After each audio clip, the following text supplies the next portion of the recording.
This is Northeast Streaming Sports.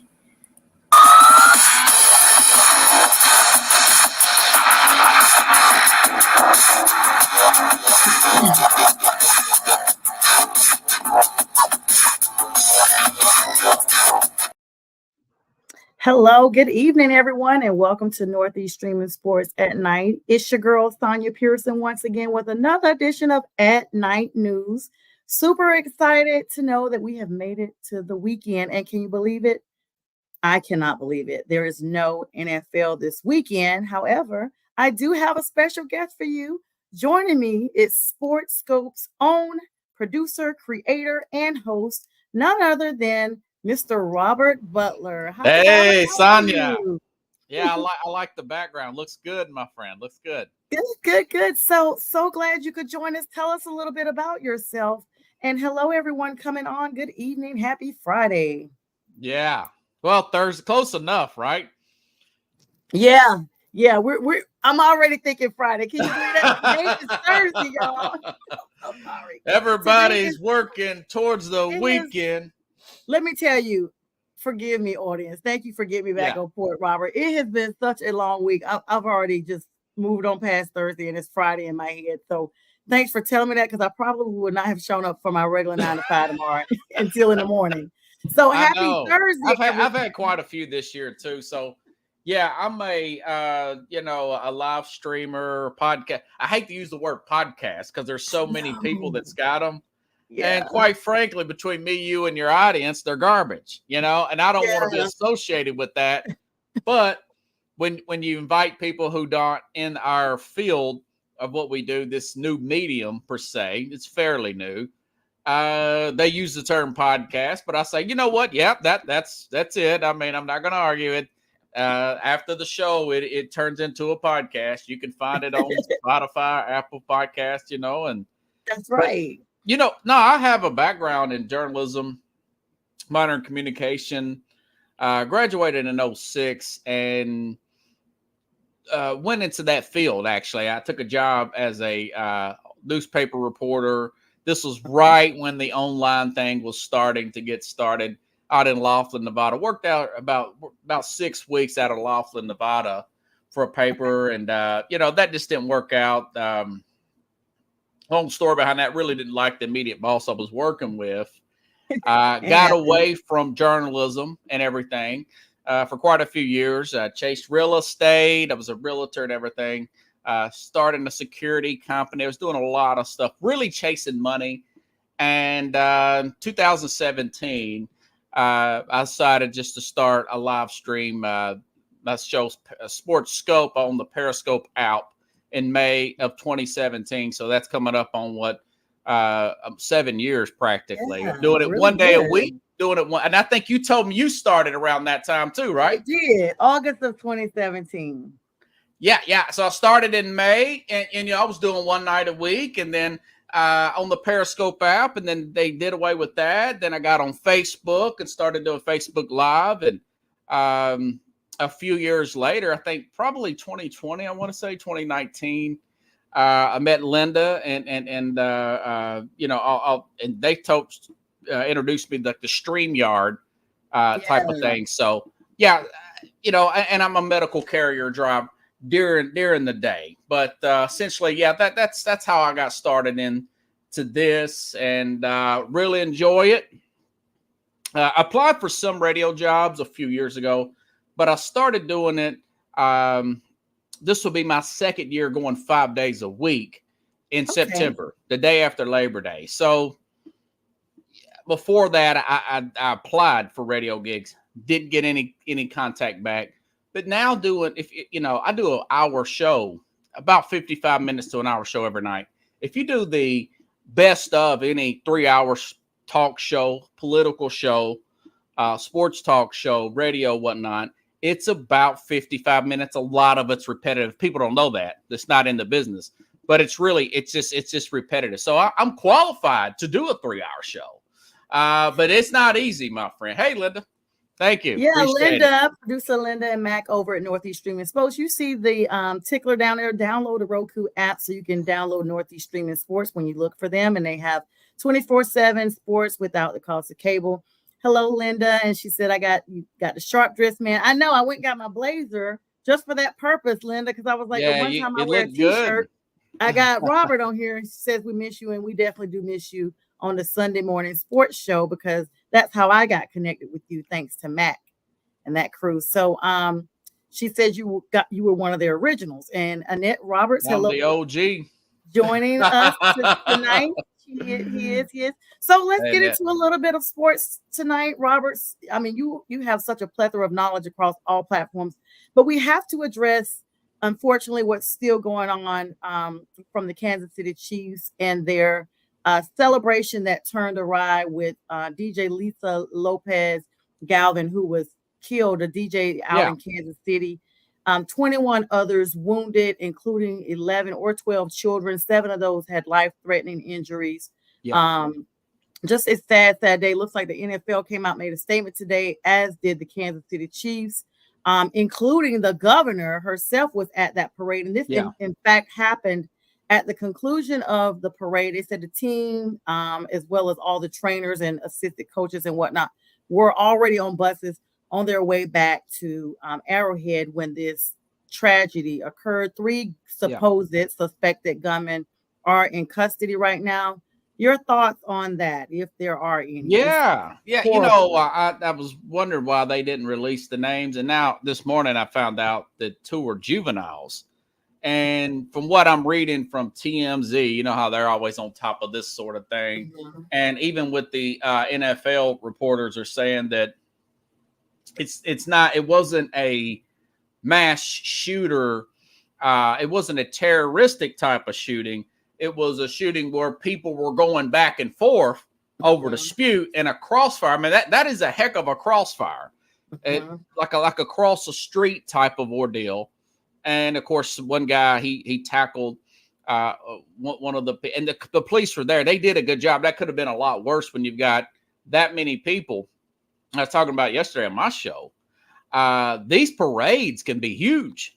I mean, I went to the one for the Titans in 2000. They didn't even win the Super Bowl. They got to the Super Bowl in 99 and 2000. Mm-hmm. And but you see a crossfire going across the street like that. I'm surprised it wasn't worse. And unfortunately, like you said, one person died. It's really a tragedy. And I'm glad the people got caught. And I hope that they're not too light on these gentlemen. That woman, I don't know if she had, if she didn't have kids, she's got relatives. She has 2 children. She has 2 children. Worse, right? Mm-hmm. And she was a beloved DJ, a legend in that area. Sway in the Morning, they were talking about it on XFM radio today, that she was known throughout the country and was there to actually DJ the event. So she wasn't even there in a non-working capacity. But, you know, you kind of like at this point, you don't want to mix the political aspect from it, but you have to think about gun control. You have to think about these assault rifles that are in the circulation amongst everybody. And it's almost like thoughts and prayers is just like the weak result of everything, because we always thoughts and prayers, even enacting tougher gun laws. You have to deal with the NRA and things like that.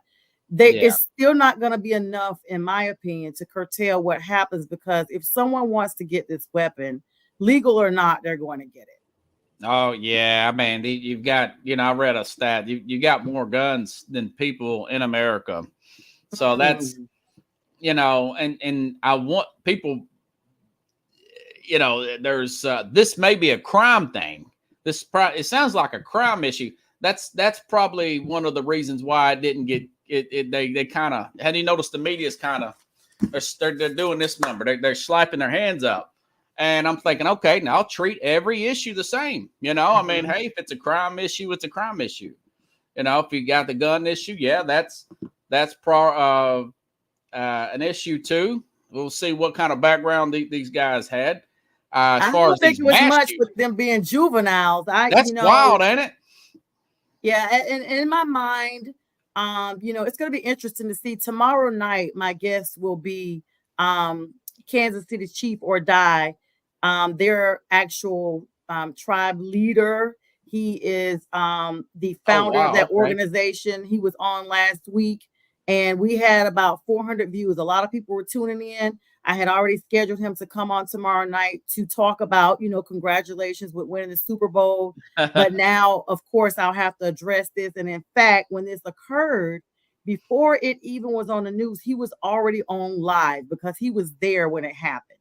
So it's going to be big tomorrow night at 7. Everyone, please join me as I welcome Fidel back to my show. But we definitely, are looking at that. It looked like it was a fight that literally, like you said, went wild. I'm wondering if it was gang involved. It's just that's the next question. Yeah. And you don't want to presuppose, but I'll be able to get a little more information on tomorrow. I'm going to have to literally prep him before the show because I'm sure it's going to be super sensitive, and I don't want to be insensitive to, the emotional aspect of being there and actually seeing that, Yeah. Yeah, I know. I mean, look at this. They've got what? 3 Super Bowl championships in 6 years of the starter. I mean, that is 50% like Right. that.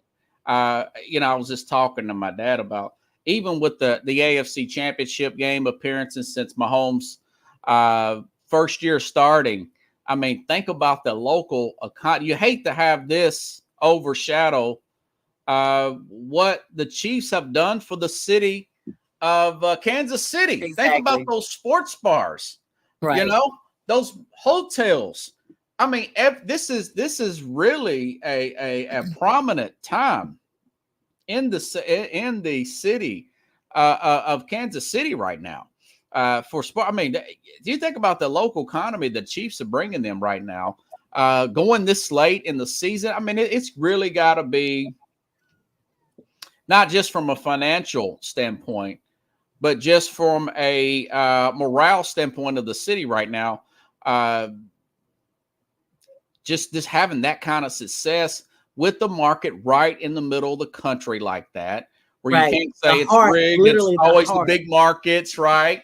I mean, it's really it's a great story of the NFL. They hate to see this overshadow this particular event, and I'm glad there wasn't more, fatalities or anything like that. And I'm so glad that they did get arrested, and people, they're still not looking for the people involved, those suspects involved, Yeah, so we definitely have to revisit that. It's definitely something that's thought provoking because football brings us all together. It is, the NFL yes. is one of the popular sports, and even though people were across the board rooting for the 49ers, some rooting for the Chiefs, it just is a downer, a negative cloud because this will forever go down in history now.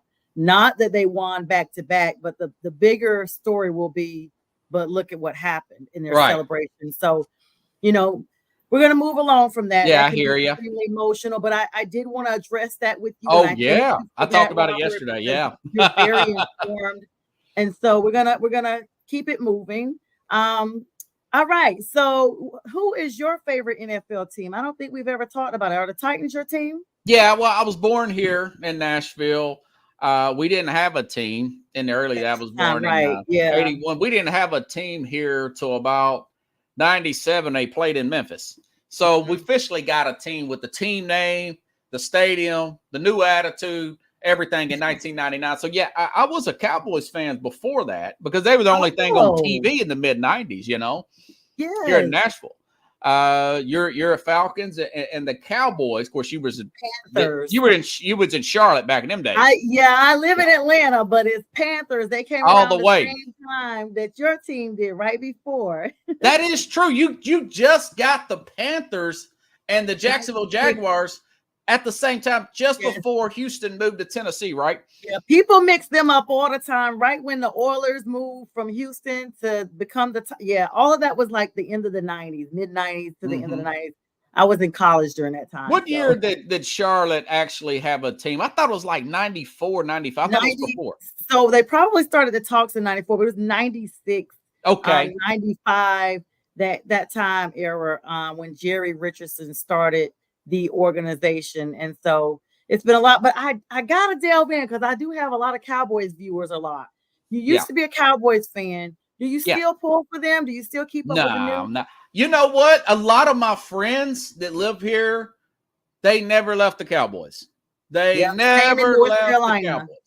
Because listen, when Jim's teams were coming up, Jim Jeffcoat, who's on Northeast Streaming, my stepmom, my dad just married her in 89. And, you know, I would stay with them. And then when I would miss my friends, I'd move back to my mom's, right? So I was one of them. I'd play ball. Then I'd get irritated with my stepdad and move back with my dad. And I'd do that number. But she lived in Texas for a long time. Really liked Jimmy Johnson. I like Jimmy Johnson. My dad's a huge football fan, no matter what. And we started just, you know, like Edmund Smith, Michael Irvin, and of course, it always helps when you're winning, right? They just started to get their footing in 91, Super Bowl appearance in 92, 93, back, you know, winning Super Bowls. Really annoyed. And you know what? I did like the Niners before that, but I was really young, but I didn't understand free agency and business decisions, the way they did Montana, where he ended up going to Kansas City. So I was like, you know what? My stepmom, she's lived in Dallas for a long time.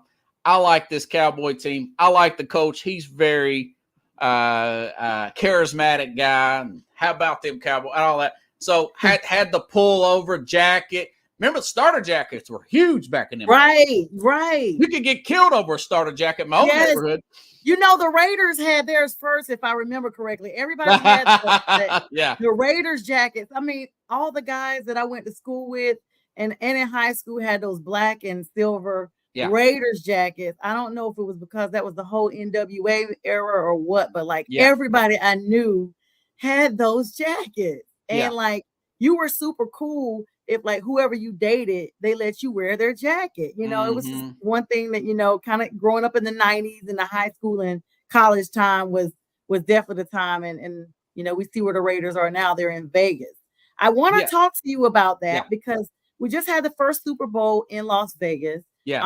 Entertainment capital of the world.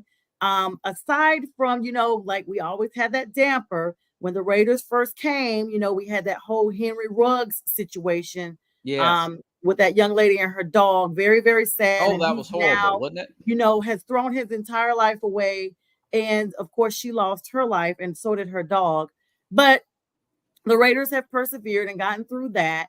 And now they're talking about bringing the Oakland Athletics to the Vegas Strip. In fact, Tropicana, which is one of the oldest new Vegas, not old Vegas, hotels, you cannot even rent some of the rooms out anymore because, or should I say reserved, because they're already starting construction on demolishing that entire hotel to put the Athletics right there on the Strip. So they're going to be like a couple blocks down from Allegiant, which is, you know, behind Mandalay Bay. But it's still going to be right in that walking area. If you've ever visited Vegas, like I have, I've been quite a few times. It's all going to be there, and it's just going to make the place more spectacular. The venue looked amazing. You know, everything's there, but they do have to, you know, be advised of some of the laws. There are some of the non-restrictions that players are going to have to be kind of, you know, a little more restrictive with coming up into those Super Bowls and things like that. But what are your thoughts? It looks like all of the Oakland teams are now relocating to Las Vegas, this now being with the baseball team. And they've talked about that MLB move for at least 5 or 6 years. And now it's coming to fruition. They're supposed to be wrapping up next year with construction, or starting construction, I should say. I tell you what, I think it's pretty cool for Vegas. Like I said, the first job I got out of college back in October of 2006, I got a job in Laughlin, Nevada. It's about 80 miles south of Vegas. Hung out in Vegas. I lived there 6 weeks. I lived too long. But I've been to Vegas a few times. Been to Vegas this time of year.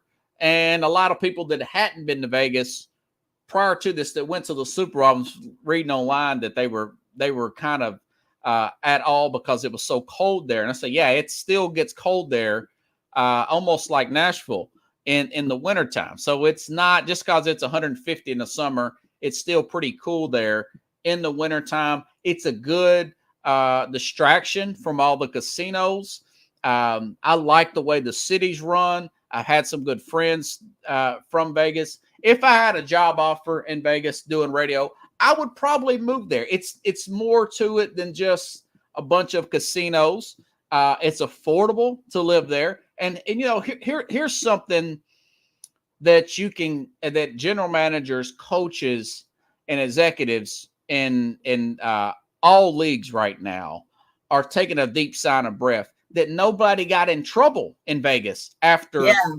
I was expecting, Sonya. That's why I led with that, because that's the one thing. Yeah. Here in Nashville, remember they had the All-Star game there about 10, 12, maybe 14 years ago. Adam Pac-Man Jones got in a really bad situation there in Las Vegas, who involved a shooting. A man was paralyzed or something like that. He ended up getting former suspended. Cincinnati Bengal, Adam Pac-Man Jones, y'all. Former Titans drafted him, I want to say in 2005, if I'm not mistaken. 2005, 6th pick overall. Really small guy, did not want him. From Atlanta. Great player. Just got in a lot of trouble, had some maturity issues. I know he's been arrested a couple times in Atlanta airport, by the way. Yep. Is there a big sign with Adam Jones with the big line through it in the Atlanta airport? Is he banned yet? Not yet. I don't think. I mean, I don't know, but I know there was some back-to-back issues that I were like, you just squandering your name, sir. But to be clear, a lot of times that doesn't even matter. Sometimes these people get so big money-wise that you can't control them. For instance, Dave Flowers, who cost the Ravens their victory against the Chiefs. We would have been looking at the Ravens in the Super Bowl instead. Not only does he lose it on the field, he cuts his hand. And he, I don't know if they've detained him or not yet. He just had an arrest warrant issued for him for a domestic battery in his home this week. So he clearly is the same off the field as he is on the field. He's emotional. He's very, very emotional. And speaking of emotional, Travis Kelce came forward and was like, hey, I was out of line. I was just really excited. The whole thing about how he literally ran up on Andy Reid during the Super Bowl. Andy clearly didn't see it coming. And in fact, Travis had to be restrained by one of his teammates. Yeah. Something, and I mentioned this on my program. Well, for one thing, on the X-App, Sunday was roid rage was trending. I mentioned on my program after the AFC Championship game that there was a big spike in Travis Kelce numbers. He's 34 years old. He was hurt early this year. I think he somewhat lost a step. Okay. But he's got numbers like 3 catches, 20 yards in the Cincinnati game towards the end of the season. They have a mini bye, but they have an unofficial bye week. Very last game, they couldn't move up. They couldn't move down. I understand that. But it goes on. They have that really cold game against Miami after that. Then they go on the road against Buffalo. His numbers are way up in the 70s. I'll give him the benefit of the doubt for having a good game the first game because he's technically coming off a bye week. Right. But my point is he goes from 30, 40, 50 yards catching to 77, 77, give or take a few yards, to 115 yards, 11 catches against the best defense in the league in the Baltimore Ravens. And I mentioned this. Listen, I'm not accusing you of anything, but if I'm the NFL, I drug test him immediately that Monday morning. CD Lamb, a young player in his prime. He had a career day, had quite a few this past season. He had a career year. He was drug tested. Jamar Gibbs, the rookie. So he's a very young player. You would think. Jameer Gibbs. With he had a great game. In the Super Bowl, though, the first half, Kelce only had 1 reception and 1 yard. Yeah, and he admitted, hey, I was out of line after he cooled down after the game. Some players defended that, a lot of your ESPN guys. But Warren Sapp said, and I've heard him on the Jason. He's like, no, you can't do that, man. You cannot touch a coach. No, You know, he's like, I've dog cussed my coaches before, but you really should not. And I think the league, I don't know what they'll do about the Players Association, but the league should fine him for that. They definitely should. I mean, Andy Reid is a respected, seasoned coach. He's 71, almost 72 years old. Yeah, he almost fell down too. Yeah, right. I was on the show last night, and I told Mike Eckel from the Man Cave. I said I don't think he would have tried that with Dan Campbell.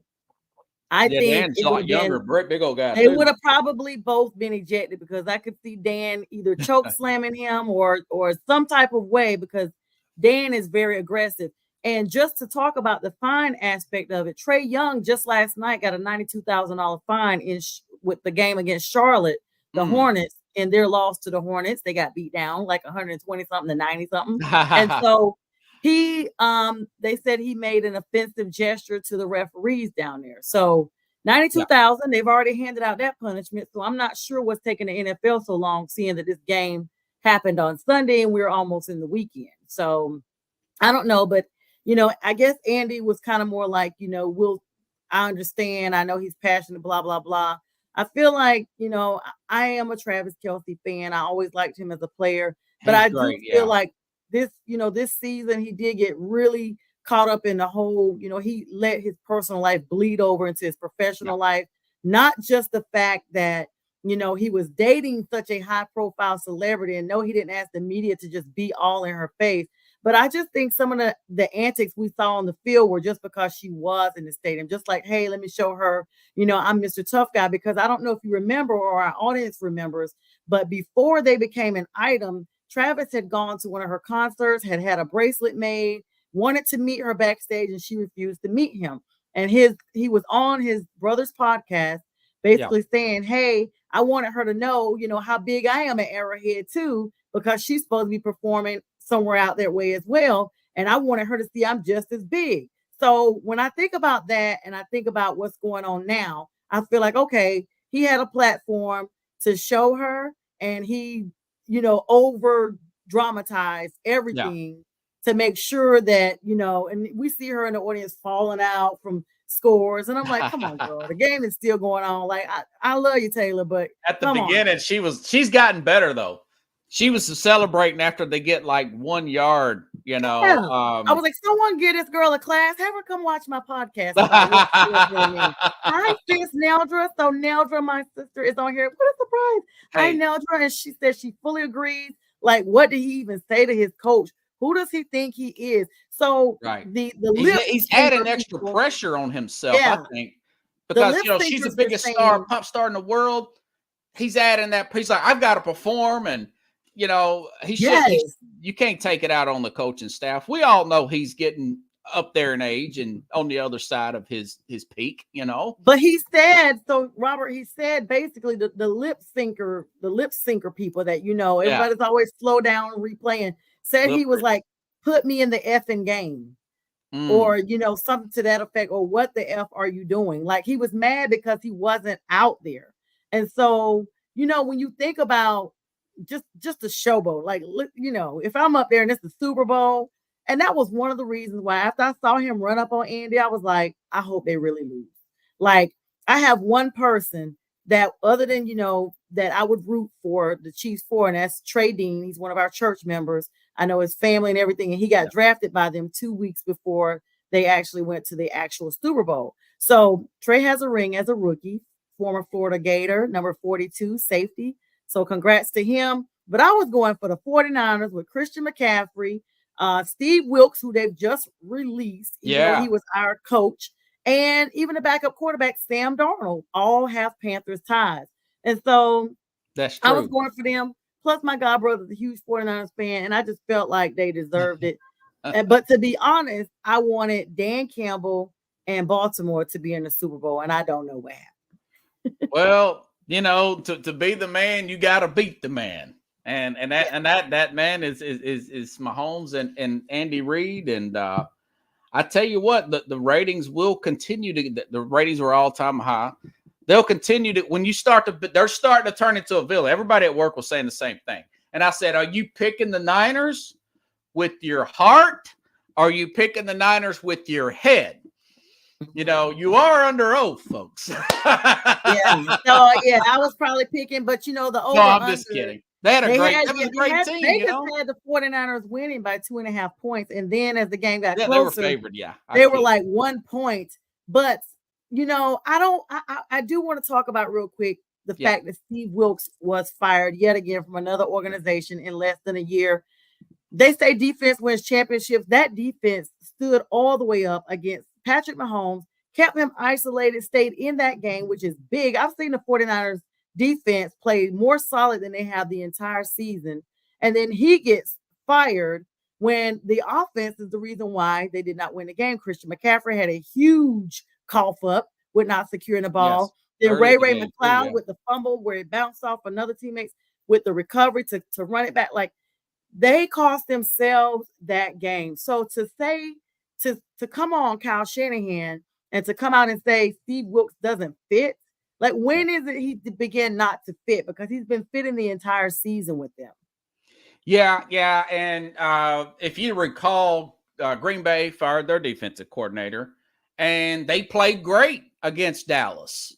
They didn't play that bad against the 49ers in the playoffs, but they were getting gouged during the regular season. He probably looked at the body of work, and 17 points down early against Detroit.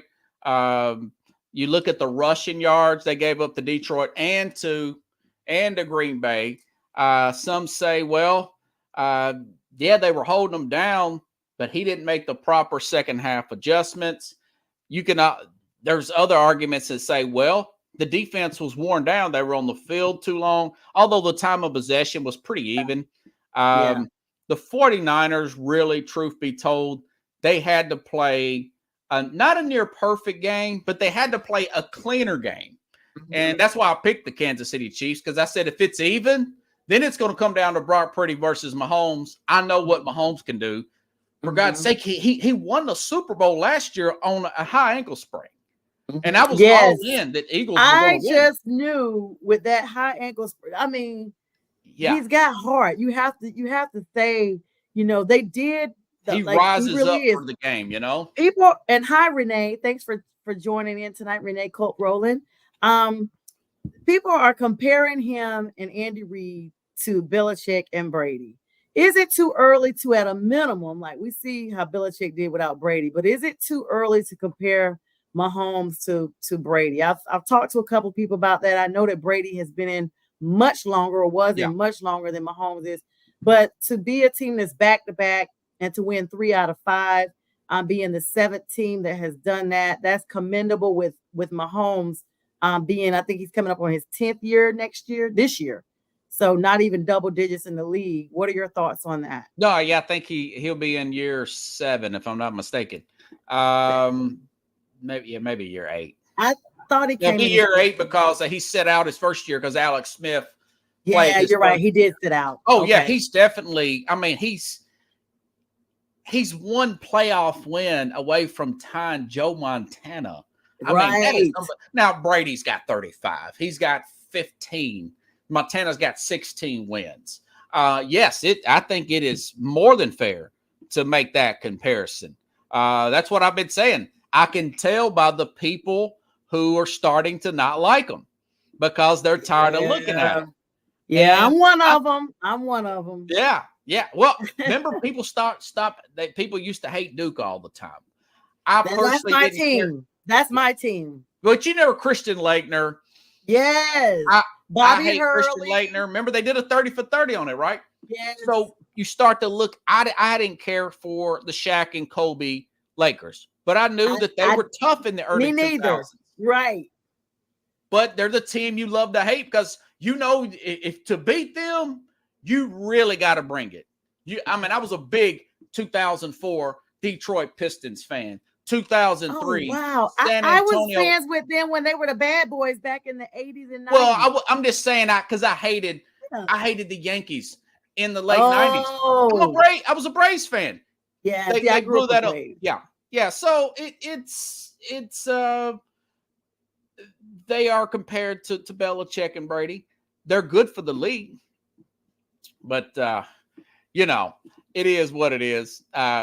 I think it's great, and because the team's prepared. I don't think it's going to be a cakewalk next year because you got Jim Harbaugh coming to the LA Chargers, so you're going to have a healthy Joe Burrow next year. You're going to have Deshaun Watson back next year. The AFC is going to be pretty tough. It's not going to be a cakewalk, you know.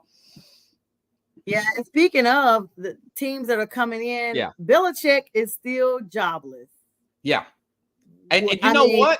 How about offering him a DC job with 49ers for this year since he don't have a job? Pay him $10 million. How about that? Would he take that? Maybe. Mike Vrabel is still out, you know, even though he's more OC minded. Mike Vrabel is out. No, he's defensive. He's a defensive guy. He is? Okay. Well, see, Mike Vrabel is out. Even though it's been said that people don't want to hire him because his presence is so commanding, like his physique is just overwhelming. I mean, he didn't look that big to me, but I guess, you know, to be in the locker room. I thought that was so funny, wasn't it? Yeah. I saw that. I was like, this dude looks like Fred Flintstone. I can't believe you're even saying you're intimidated by him. He's a cartoon character, for God's sake. Yeah, apparently there's people are intimidated by him. I played. Did you ever watch that movie, Christmas Vacation with Randy? The Lampoons? Yeah. Yes, that's one of my favorites. Yeah.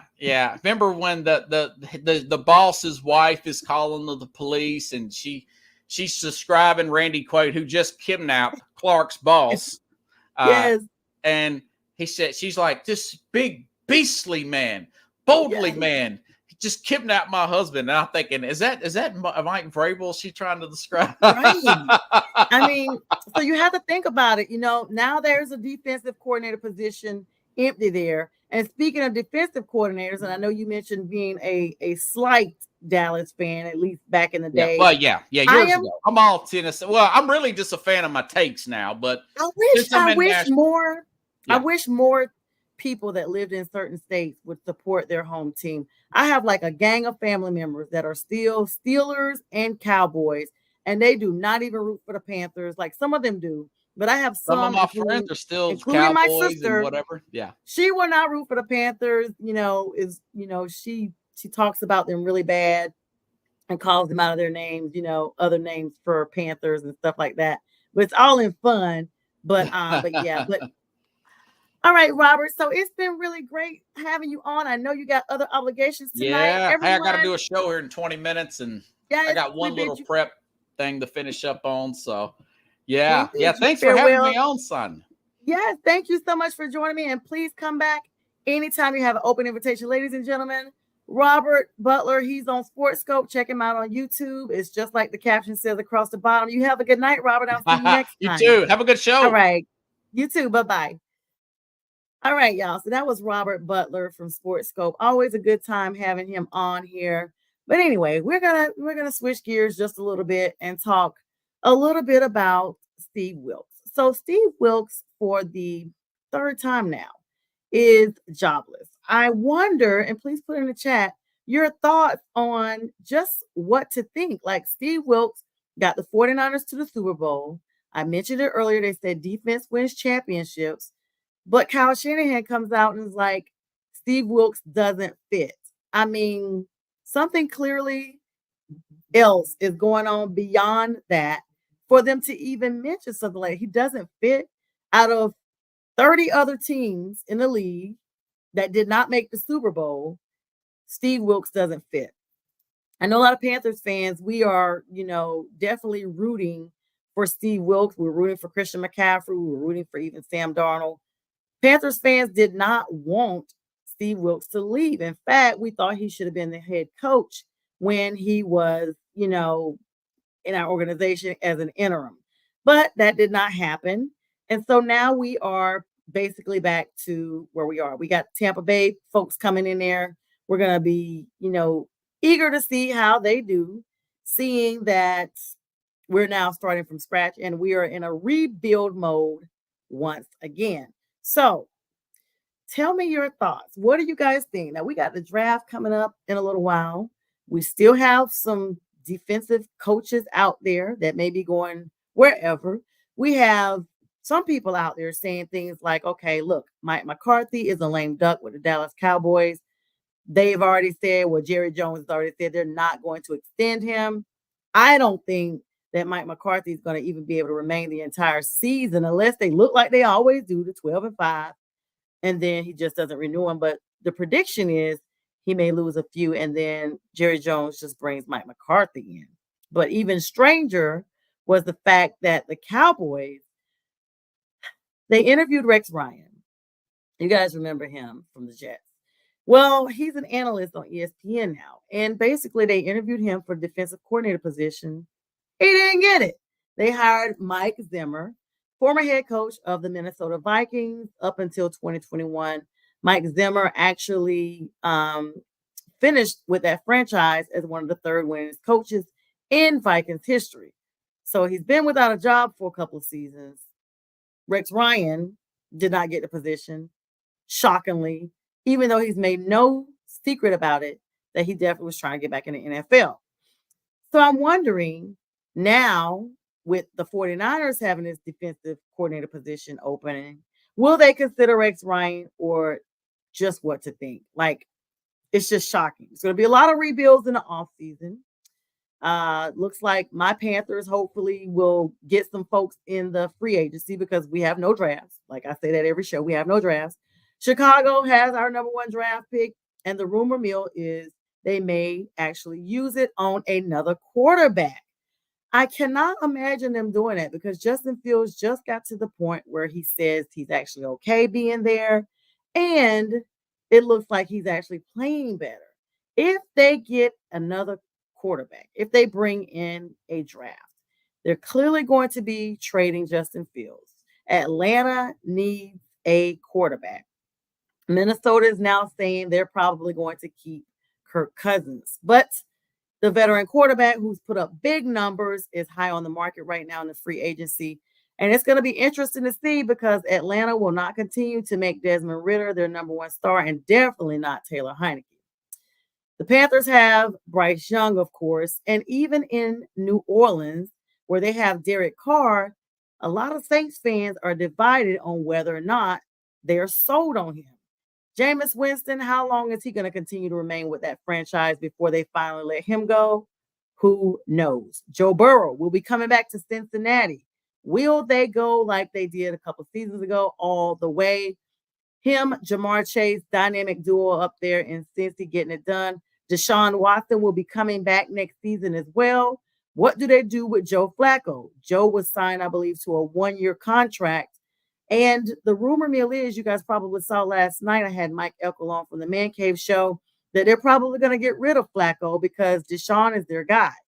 But to be honest, a lot of people were not feeling Deshaun Watson because of all of his off-field issues that have been addressed all over the media and for the whole world to basically see on display. But for that reason, some teammates were actually wanting Flacco to stay. And Flacco did look like the solid contender until he didn't. He showed us parts of Joe Flacco, as they said. But whatever the case will be up in Cleveland, it's going to be a dog's day. And we know that they're going to be definitely making the cut. Now, down in Tampa, lest I digress about the NFC South, Baker Mayfield is expected to come back to Tampa. And Mike Evans is still up in the air. Now, Baker has expressed that he only wants to play with Mike Evans, and seeing that they've lost both their offensive coordinator and the coach to the Panthers, it's going to be interesting to see just what happens down in Tampa Bay with Todd Bowles. Jim Harbaugh is now a part of the NFL, and Justin Herbert, they got the same initials, y'all. They are expecting that team to make an explosive debut next season. Now, the other rumor mill was, and I don't know if this is going to happen or not, J.J. McCarthy, who played with Michigan, is now in the draft. He's expected to go, I think, number 10. The word is Harbaugh may try to get him as a backup to Herbert because he's used to the coaching over in Michigan when Harbaugh was there, and Jim likes him. Jim, who was a Charger himself, is now going to be full circle back with LA Chargers. They had a few names back in the day, but now they're the Los Angeles Chargers. The Seattle Seahawks.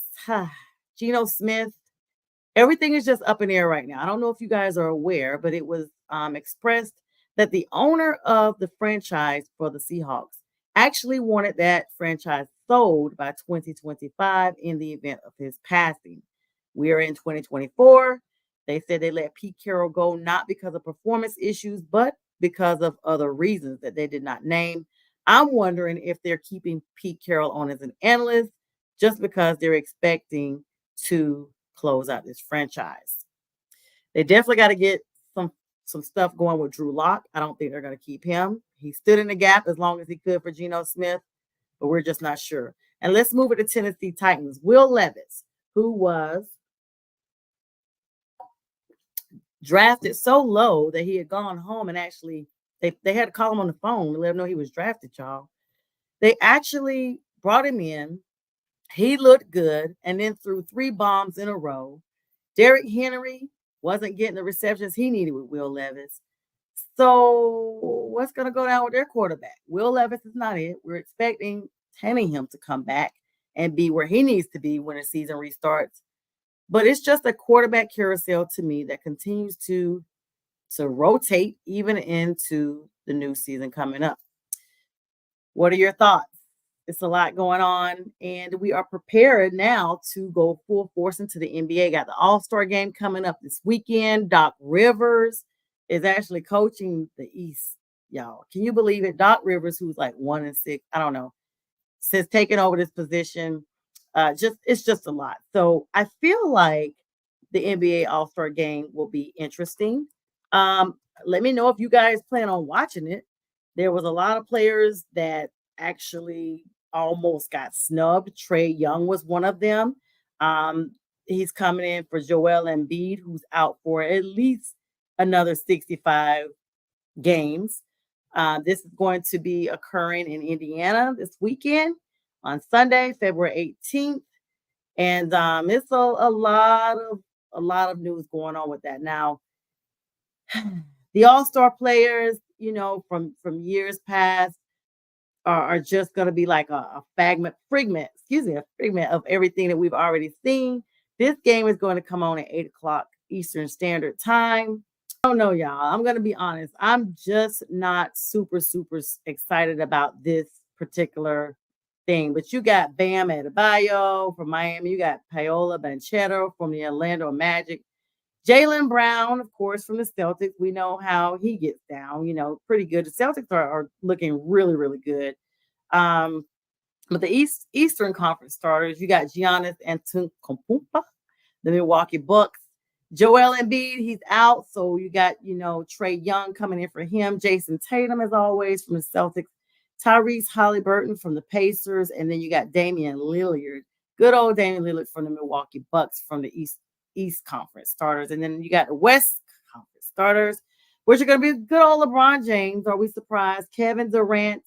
And, LeBron's with the Lakers. KD's with the Suns. You got Nikola Jokic from the Nuggets. And then Luka Doncic from the Dallas Mavericks, as well as Shai Gilgeous-Alexander from the OKC.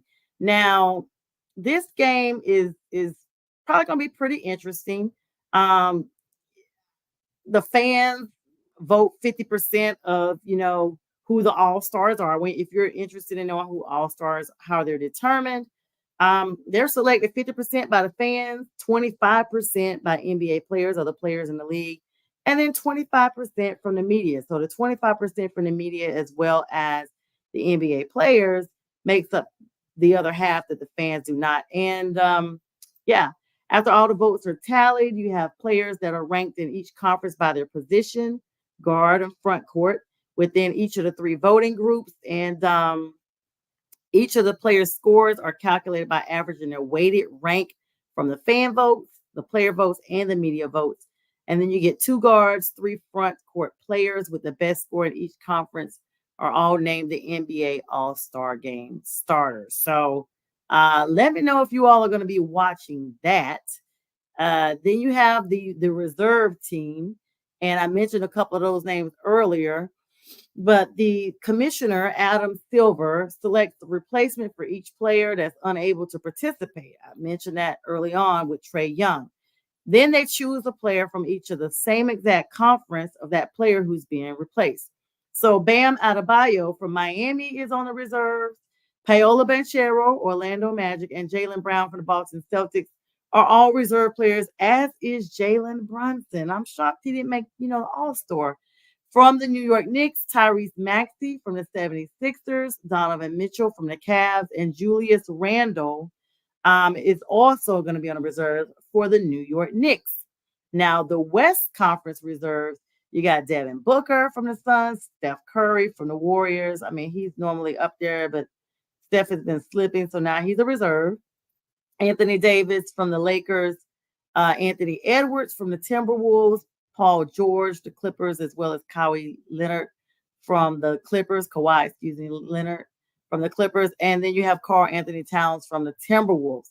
Now, those are all the reserves. Now, it's super interesting to know, that any given time, as soon as your rank starts going down, you probably are not going to be considered an all-star. But 8 o'clock Sunday, we'll see the East versus the West. Now, it looks like the Bucks and Gallinari are finalizing their deal. The veteran forward does plan to sign with Milwaukee to reunite with Doc Rivers, who we just mentioned a little while ago. So that's going to be interesting. Trae Young last night was fined $92,000 in the Hawks-Hornets game where the Hawks lost like 120-something to 90-something, and he made an obscene gesture to the refs. So $92,000, already passed that little punishment on to Trae. And the Clippers Tucker, he has a $75,000 fine right now, and it's assessed to him after he made comments that were derogatory on being traded. So the NBA is handing out fines left and right. I wish I could just get a percentage of that fine, in my pocket.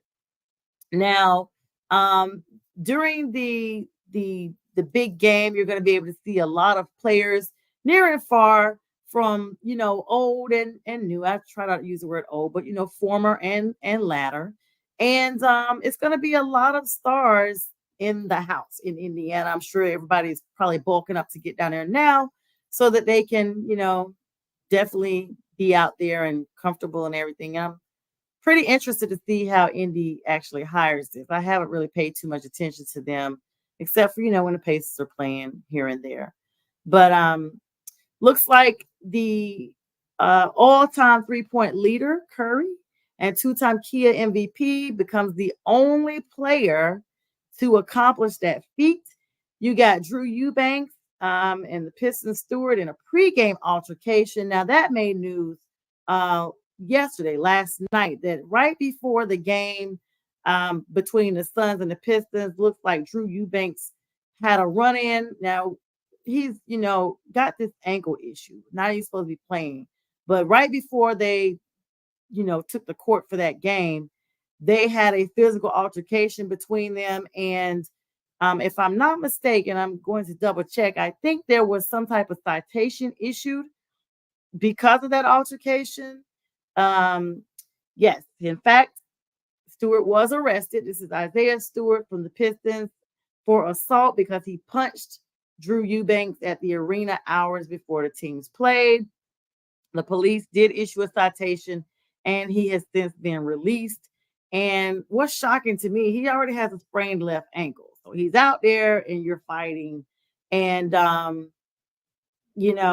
Eubanks on the other side was like, well, hey, I got in an argument with him. We were chest to chest. The next thing I know, Stewart is throwing a punch. Security intervened, and Eubanks did say he was fine to go ahead and play the game, even though the police are saying he sustained a minor injury.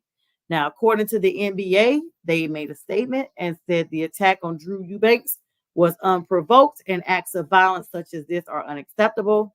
This is the Suns making this statement. We unequivocally support Drew and will continue to work with local law enforcement and the NBA. Now, the Pistons are aware of the incident, but are not saying too much. They're just saying they're in a process of gathering information about what happened, what provoked it, and are responding to the NBA and local authorities. Now, Pistons coach Monty Williams, who was fired by the Pistons, fired by Phoenix last season, said he thought that the son should not have even said anything. Like they should have just stayed calm, and stayed out of it. He was like, only thing is the NBA should be doing their own investigation. He feels like teams, and players should not be getting involved. Now, you may remember this same steward, the same steward that sucker punched Eubanks, was also involved in an on-court altercation with LeBron James in 2021. And during that altercation, right after that, they both received suspensions, where Stewart, being the aggressor, received a 2-game suspension and LeBron James only received 1 game. So he is a hothead.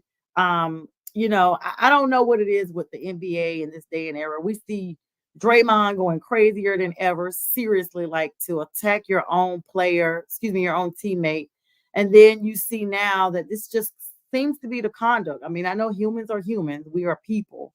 But when you're in the limelight like that, you really shouldn't be in a position that you're making such a negative impact. After all, at least when I was growing up, sports figures were looked at as idolized. They were looked at as the example. They were looked at as someone you aspire to be like. And as parents now, we definitely want our children to have all the positive examples that they can have. Perhaps it just goes back to home training. And in fact, we should not look at others who are in the professional league, no matter what, as your example, because we're all fallible. We are all fallible. And so that's just how it is, guys. You all, it's been a great night. I have enjoyed all the comments. Thank you so much to Robert Butler for coming on my show tonight, for all the commentary. We will continue our thoughts and prayers and well wishes to the family of Lisa Lopez Gavin, who was a DJ that was killed in Kansas City. We will also be praying for those children who are being treated, and for all those people who emotionally suffered from such a melee that occurred in Kansas City. Tomorrow night at 7 p.m., I will be sitting down with Fidel, who is the founder of Chiefs or Die, the tribal organization that he started to support the Kansas City Chiefs. And to my understanding, he was present. And so we will be sitting down tomorrow at 7 p.m. right here on this same platform to speak with him about that, as well as other sports news. And I appreciate all of you tonight. I hope you be well. And I will see you at another time. Good night.